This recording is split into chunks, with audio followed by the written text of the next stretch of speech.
sampai 9. Saya akan bicara tentang sense of belonging atau rasa memiliki. Ya, firman ini kaya sekali dengan nilai-nilai teologis, tapi saya akan bawa dengan sederhana buat kita semua anak-anak muda supaya kita bisa mengerti rema atau poin dari firman ini. Roma pasal 9 ayat 1 sampai ayatnya yang ke-9.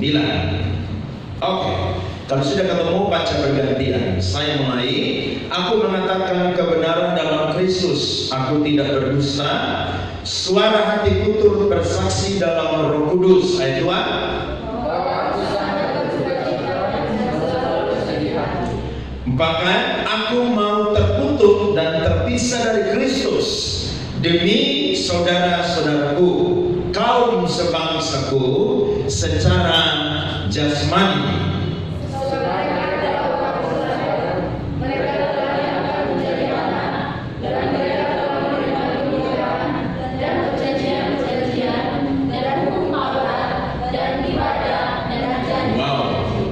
Mereka adalah keturunan bapa-bapa leluhur yang menurunkan Mesias dalam keadaannya sebagai manusia yang ada di atas segala sesuatu. Ia adalah Allah yang harus dipuji sampai selama-lamanya.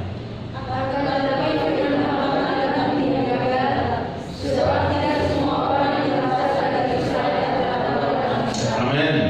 Dan juga tidak semua yang terhitung keturunan Abraham adalah anak Abraham, tetapi yang berasal dari Ishak yang akan disebut keturunanmu. Artinya bukan anak-anak turun daging adalah anak Allah, tetapi anak-anak perjanjian disebut keturunanmu. Sama-sama, sebab firman ini mengandung janji. Pada waktu seperti inilah aku akan datang dan Sarah akan mempunyai seorang anak laki-laki. Amin buat firman Tuhan. Teman-teman pasti sudah tahu ada dua rasul yang hebat di dalam perjanjian baru.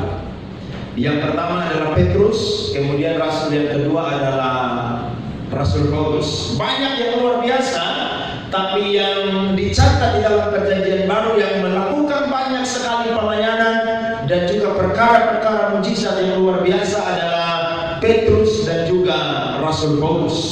Nah, Rasul Petrus, saudara, dia dipakai khusus untuk orang-orang Yahudi. Sementara Rasul Paulus adalah rasul yang dipakai khusus untuk bangsa-bangsa non-Yahudi.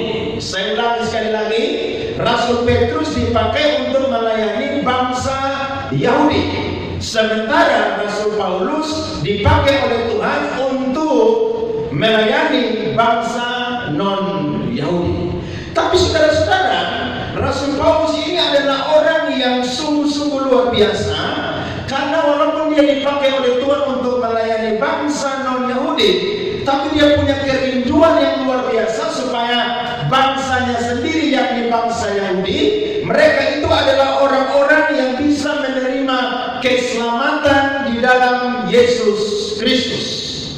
Dia adalah orang yang tidak mau dia menyelamatkan atau dia memberitakan Injil kepada orang-orang non-Yahudi, sementara bangsanya sendiri, umat pilihannya sendiri atau umat pilihannya Tuhan itu tidak diselamatkan. Makanya ketika Rasul Paulus kemanapun dia pergi, dia melayani di Makedonia, dia melayani di Akaya, dia melayani di Asia Kecil, dia melayani di Roma, dan semua tempat yang dia kelilingi, pasti dia akan cari tempat ibadah orang Yahudi yang namanya sinagoge atau sinagog, supaya dia berjumpa dengan orang-orang Yahudi dan dia memberitakan firman Tuhan. Nah, ini jiwa saudara yang punya sense of apa saudara? Belonging, atau jiwa yang memiliki rasa memiliki. Walaupun saudara-saudara dia sudah diselamatkan, dia sudah jadi rasul yang hebat, tapi dia tidak lupa dengan orang-orang sebangsanya. Kenapa? Karena dia mau supaya ketika dia diselamatkan, orang-orang sebangsanya juga saudara bisa diselamatkan. Hari ini ada berapa banyak orang Kupang saudara, orang NTT saudara, orang Indonesia saudara yang sudah terlayani oleh kita? Berapa banyak? Tidak usah hitung orang-orang tua, anak-anak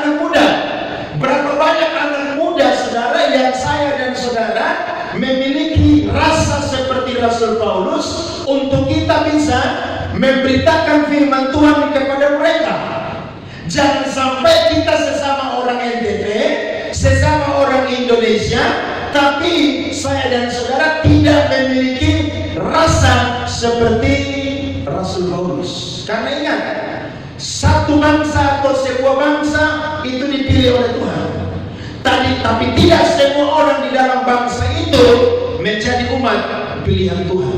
Ingat toh, di dunia ini saudara, dalam kehidupan kita ada umat pilihan Tuhan dan bukan umat pilihan Tuhan. Dan saya dan saudara punya tugas adalah punya rasa seperti Rasul Paulus untuk bisa bawa orang berjumpa dengan Tuhan Yesus Kristus. Dan saya mencatat saudara bukti bahwa Paulus ini punya rasa memiliki yang luar biasa dengan orang-orang sebangsanya adalah yang pertama, Rasul Paulus memiliki kerinduan yang dalam untuk mereka dapat mengenal Kristus. Tahu Kristus dengan mengenal Kristus itu berbeda, betul? Saudara tahu Pak Jokowi nggak? Tahu? Kenal Pak Jokowi nggak? Tidak tahu? Semua kita tahu Pak Jokowi Presiden RI yang keberapa?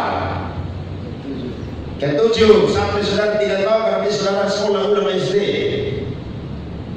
Kita semua tahu, tapi belum tentu saya dan saudara mengenal Pak Jokowi. Nah, tahu dan mengenal itu berbeda. Kalau tahu saya dan saudara tidak punya hubungan yang akrab, betul?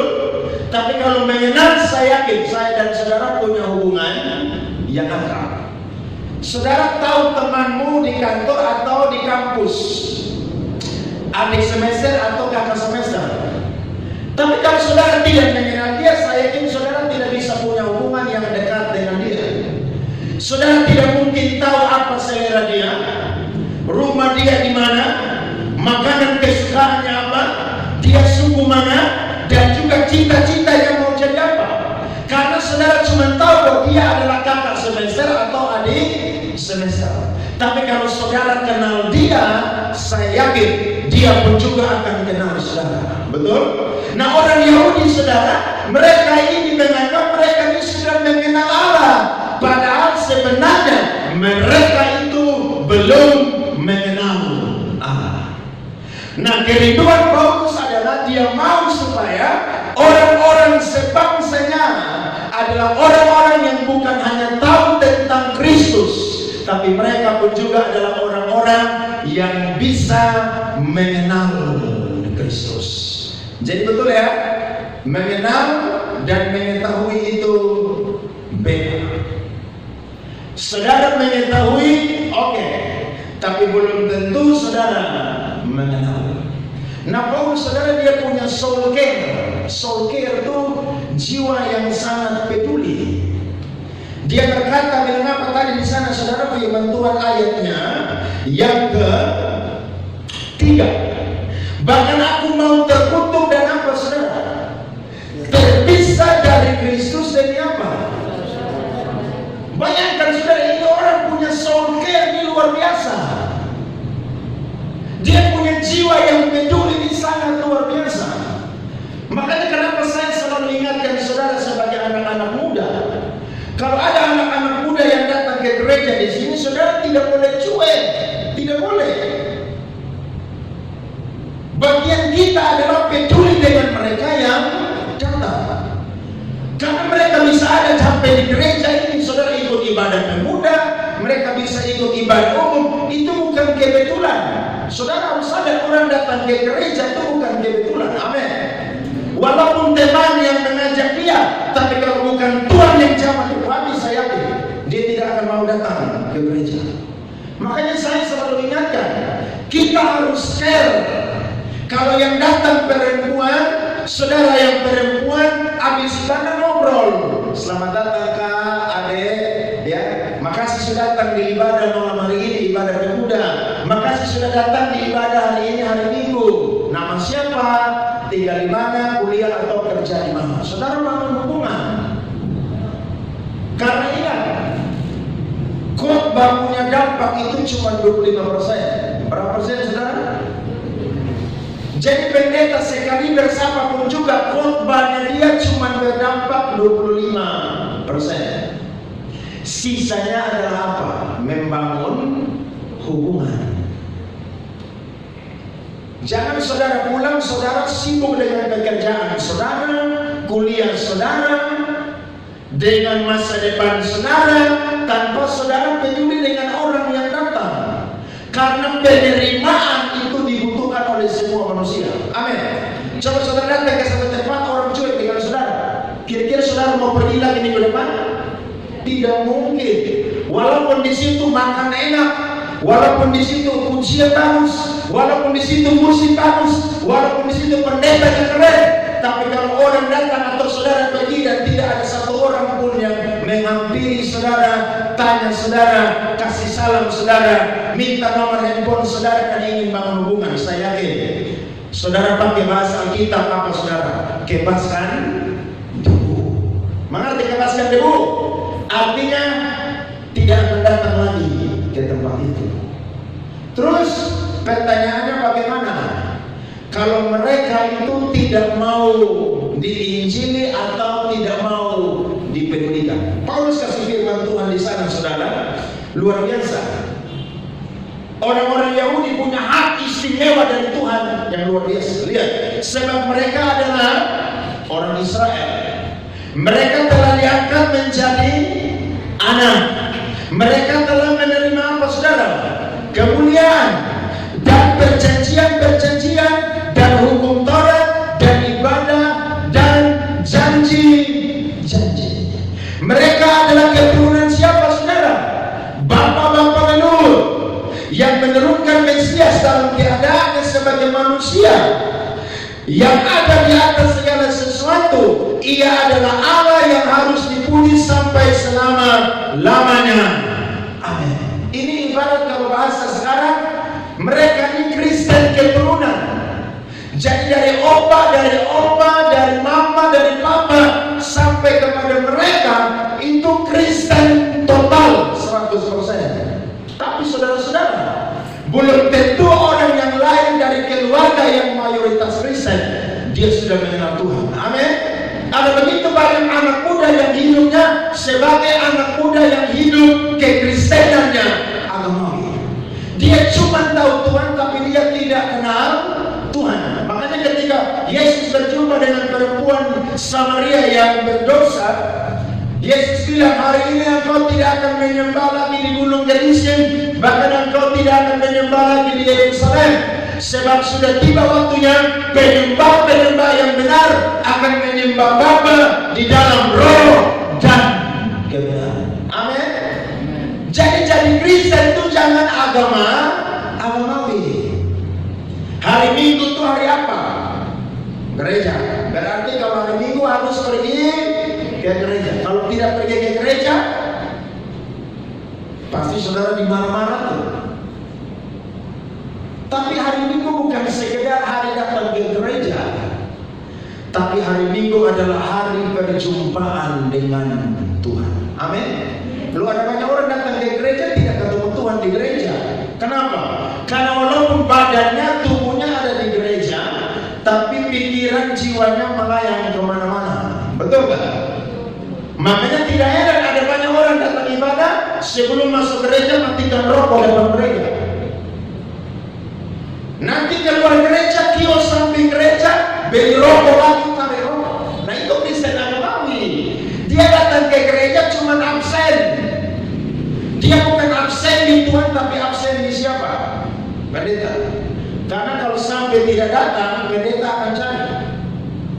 Dan kalau pendeta cari berarti bahaya. Pasti dapat tegur tuh. Kalau Tuhan kan tegur kan tidak berbicara seperti pendeta ngomongnya langsung.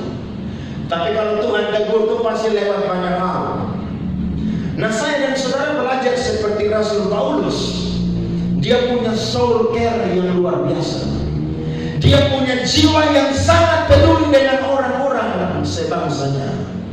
Walaupun dia dipakai untuk bangsa non-Yahudi, tapi dia tidak pernah melupakan siapa saudara? bangsa Yahudi. Siapa orang-orang yang hebat di Alkitab yang punya passion buat mereka punya bangsa?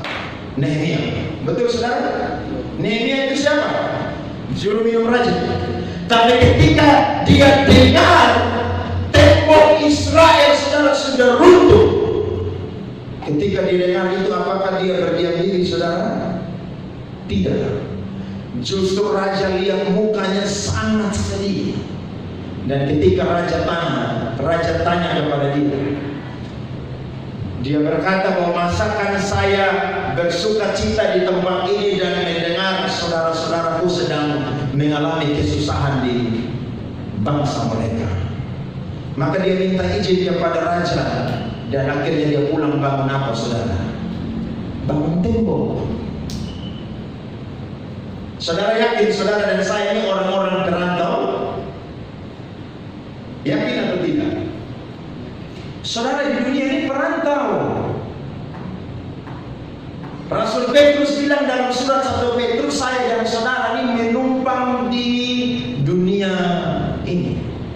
Berarti tempat asal kita di mana saudara-saudara? Di surga. Jadi tempat asal kita ini bukan di dunia.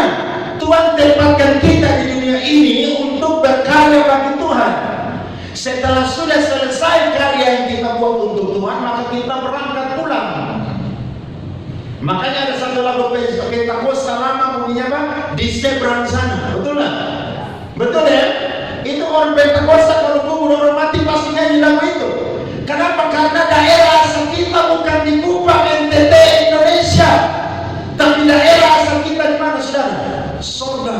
Makanya hanya orang yang rindu daerah asal saja yang mau pulang ke daerah asal. Betul?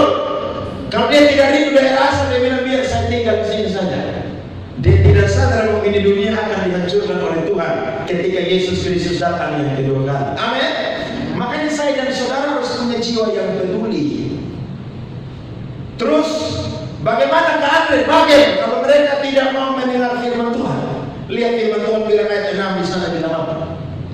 Akan tetapi firman Allah tidak mungkin gagal, sebab tidak semua orang yang berasal dari Israel adalah orang Israel, dan juga tidak semua yang terhitung keturunan Abraham adalah anak Abraham, tetapi yang berasal dari Ishak yang akan disebut keturunanmu.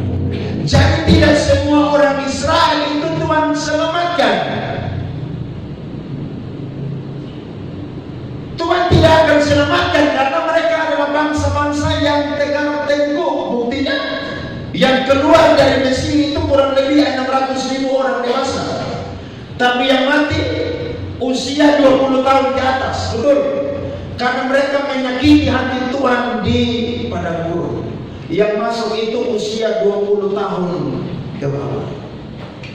Jadi ingat, tidak semua orang Kristen itu mati masuk surga. Betul? Ada dua pandangan teologi. Yang pertama keselamatan bisa hilang, yang kedua keselamatan tidak bisa hilang. Saya penganut paham yang kedua, keselamatan tidak bisa hilang. Tapi ingatlah, kalau saya dan saudara punya keselamatan tidak bisa hilang, maka saudara harus mengisi hari-harimu dengan hal-hal yang baik. Betul? Dalam bahasa Yunani waktu itu ada dua istilah. Yang pertama kairos, yang kedua itu kronos. Kronos itu hari yang seperti saya dan saudara lalui. Satu hari 24 jam, satu minggu 7 hari, satu bulan 30, 31 hari atau 28 hari. Satu tahun berapa bulan? 12 bulan. Itu disebut apa saudara? Kronos. Tapi kalau kairos itu kesempatan yang Tuhan berikan kepada kita. Nah, kesempatan yang Tuhan berikan kepada kita saudara, harus saya dan saudara sadar dan ambil.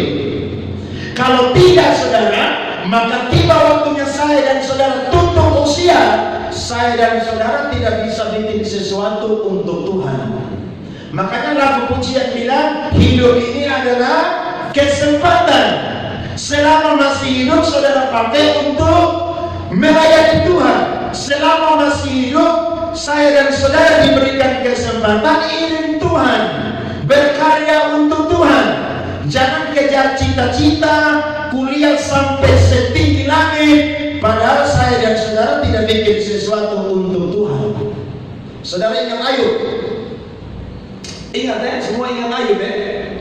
Alkitab bilang Ayub itu orangnya seperti apa? Ayub itu orangnya takut akan Tuhan, jujur, saleh, menjauhi kejahatan. Tuhan puji Ayub, saudara, di depan siapa? Satu-satunya orang yang Tuhan puji di depan iblis cuma siapa, saudara? Ayub. Tuhan puji Ayub di depan iblis. Yang Tuhan puji harta kekayaannya Ayub atau integritas karakter rohaninya Ayub? Integritas karakter rohaninya Ayub. Jadi saudara jangan berangan-angan mimpi bahwa nanti saudara kuliah sampai S1, S2, S3, profesor, doktor, karburator, kotor, bocor, terus saudara bilang Tuhan akan puji saya. Minta maaf ya, Tuhan tidak puji saudara. Yang Tuhan puji adalah integritas dan karakter rohani saya dan saudara. Amin. Saudara mau kuliah sampai setinggi langit, uang mau berapa banyak pun juga, mati kita tidak akan pernah bawa itu. Yang kita bawa adalah apa? Hari-hari yang selamat Tuhan kasih kita, yakni Kairos, kita isi dengan melayani Tuhan. Kita isi dengan menjangkau jiwa-jiwa. Kita isi dengan apa, saudara? Memberitakan kebenaran kepada orang-orang yang belum mengenal Kristus. Amin. Jadi boleh saudara sekolah, kuliah setinggi mungkin. Sampai saudara ada rambut, sampai tidak ada rambut juga tidak masalah. Ya. Jadi orang lihat saudara gundul semua. Orang tanya kenapa gundul? Aduh, terlalu banyak belajar. Kalau gundul di belakang, orang bilang terlalu pikir masa lalu, makanya gundul di belakang. Kalau gundul di atas, terlalu pikir perkara di atas. Kalau gundul di depan, apa saudara? Terlalu khawatir dengan hari depan. Kalau gundul semua saudara, dia sok pintar atau anggap diri pintar. Jadi saya dan saudara mintakan amin. Jadi orang dengar tidak dengar suatu masalah. Tidak masalah. Tugas kita adalah memberitakan kebenaran supaya orang itu bisa mengenal Kristus. Mereka tuh bisa mengenal siapa juru selamat dunia ini. Karena ada banyak orang disebut Kristen seperti orang-orang Yahudi, tapi mereka tidak sadar bahwa juru selamat sudah datang. Namanya adalah Mesias atau Kristus yang diurapi. Banyak orang cuek dengan Tuhan hari ini. Kita berkata ayo bertobat, Tuhan sudah mau datang. Mereka bilang dari dulu saya sekolah minggu sampai saya sudah tua, Tuhan belum datang-datang. Guru sekolah minggu aja udah bilang puluhan tahun. Nah saya udah mau tua nih, sudah mau kepala 6 nih. Masa lu bilang Tuhan mau datang? Ingat, Tuhan belum datang bukan berarti Tuhan berdosa. Tapi Alkitab mencatat Tuhan memberikan kesempatan kepada saya dan saudara. Amin. Supaya kita bertobat, berbalik dari jalan-jalan kita. Amin. Jadi saya dan saudara punya soul care seperti Rasul Paulus. Amin. Bilang sama kiri kananku, you have soul care. Kamu harus mempunyai jiwa yang apa, saudara? Peduli. Amin. Makanya saya selalu dorong dari KAD ke Topi Muda sampai semua, kasih naik iklan Instagram, Facebook, WhatsApp, TikTok, kasih naik aja. Karena tidak mungkin kita kasih naik semua orang itu akan mau datang, tapi minimal saudara, orang-orang yang Tuhan pilih, yang Tuhan panggil itu akan datang. Betul? Contoh saudara Beni, Dia dari Medan loh, Benny main drum. Dia orang Medan, bapaknya orang Alor, mamanya orang Sumatera Utara. Tapi bapaknya bilang kamu kuliah di Kupang supaya kenal keluarga. Dan dia sudah kuliah semester 1, 2, dan 3 by online. Tiba-tiba semester 4 corona sudah reda, akhirnya kuliah onsite. Dan bagaimana caranya dia bisa datang di tempat ini? Ya dia cari di Instagram gereja di Kupang. Coba tidak pernah ke sana, kira-kira ketemu KPC atau tidak? Tidak ketemu toh? Nanti Prisi akan solo keyboard dan keyboard.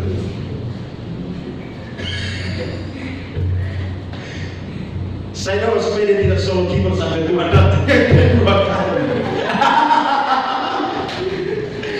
Tapi saudara lihat, kita doa tapi kita juga lakukan bagian kita, amin. Kasih naik iklan. Jadi dari 100 orang yang lihat mungkin cuma 1 orang saja yang Tuhan panggil.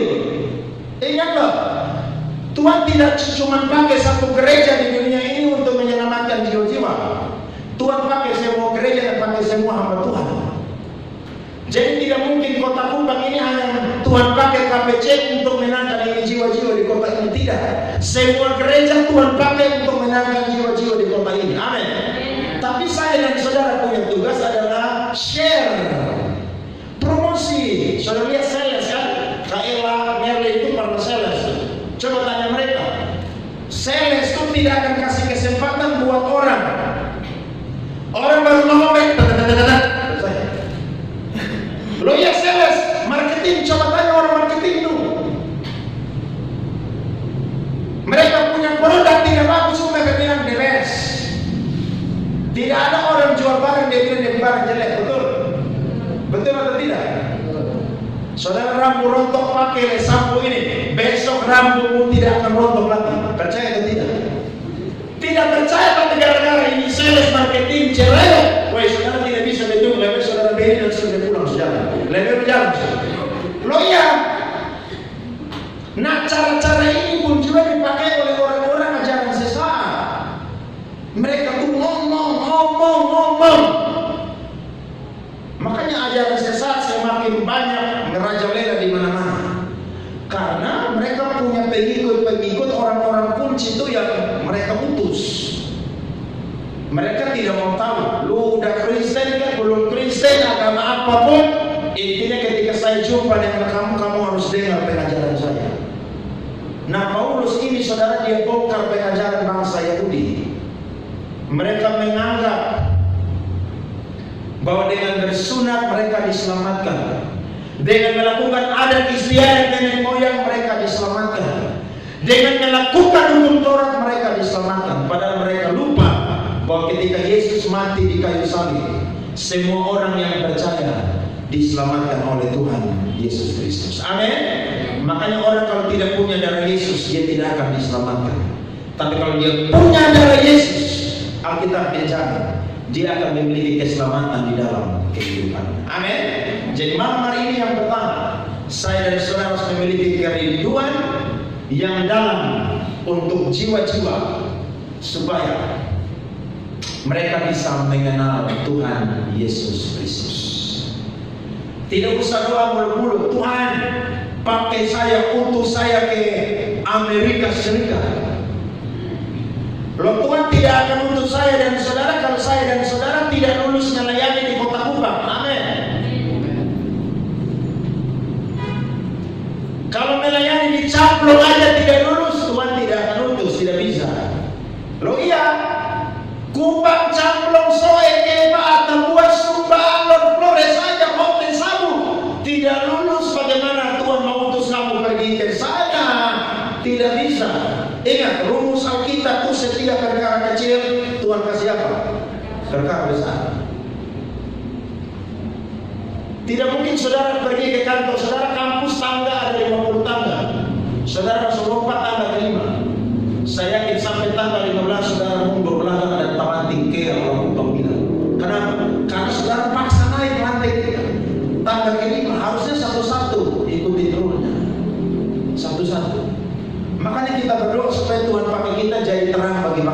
bangsa-bangsa. Amin. Tapi ingat, sebelum Tuhan utus kita ke bangsa-bangsa, saudara harus punya jiwa, punya beban untuk daerahmu sendiri. Makanya doa buat ini kota, supaya ini kota ini diselamatkan. Dari pejabat, kepala dinas, DPR, polisi, tentara, pegawai, pengusaha, ya, orang swasta, doa supaya orang-orang yang ada di kota ini bisa mengenal Tuhan Yesus Kristus. Orang Kupang NTT kan mayoritas Kristen, tapi coba tanya mereka tentang Alkitab, banyak yang tidak tahu. Tanya mereka, yakin mati masuk surga? Alhamdulillah. Kenapa? Karena tidak mengenal Kristus. Kalau orang mengenal Kristus, dia hidup pasti berbeda. Amin. Dimanapun dia pergi, dia akan menceritakan tentang Tuhan Yesus Kristus. Orang modern tidak dengar, no problem. Makanya saya itu belajar dari saya mau masalah. Beliau kalau naik kendaraan, pergi ke gereja, pergi ke mana pun juga, ketemu orang di atas demo, pas mentua Injil. Apalagi naik ketemu yang isap rokok, dia bilang kasih mati rokok. Sopir yang isap rokok kasih mati, mentua Injil. Wih, saya bilang mentua hebat. Kenapa bisa? Ya karena mengenal Kristus. Orang yang mengenal Kristus tidak akan pernah diam. Amin. Dia akan pakai dia punya mulut, dia punya lidah untuk memberitakan kebenaran dan Kristus, supaya orang yang mendengar, mereka pun juga bisa mengenal Tuhan Yesus Kristus. Saya yakin Tuhan akan pakai KPC untuk jadi terang bagi bangsa-bangsa. Amin. Saya percaya itu. Saya jamin 100%. Kalau saya dan saudara setia hari-hari ini dengan perkara yang kecil, Tuhan akan percayakan kita perkara-perkara yang besar. Amin. Jadi bangun tim itu lama, saudara. Lama. Jadi tidak segampang membalikan telapak tangan, tapi harus sabar, harus sabar. Makanya kalau Tuhan belum pakai kita melakukan hal-hal yang besar, pergi ke bangsa-bangsa, kita sedang ada di God waiting room. Saudara tahu? God waiting room, ruang tunggunya Tuhan. Saya baca satu buku ditulis oleh Maurice Cerullo, hamba Tuhan besar. Dia tulis bilang begini, setiap hamba Tuhan punya kairos dalam hidupnya, yakni hari kemunculannya. Kalau hari ini engkau belum dimunculkan oleh Tuhan, sabarlah, satu saat engkau akan dimunculkan oleh Tuhan. Jadi sabar. Amin. Paulus ketika bertobat apakah langsung melayani? Tidak. Para teolog sepakat kurang lebih dia menghabiskan waktu di Tarsus 5-6 tahun untuk belajar ulang. Dan ketika orang Kristen di Antioquia butuh dilayani, Barnabas cari siapa, saudara? Rasul Paulus, baru pakai melayani. Jadi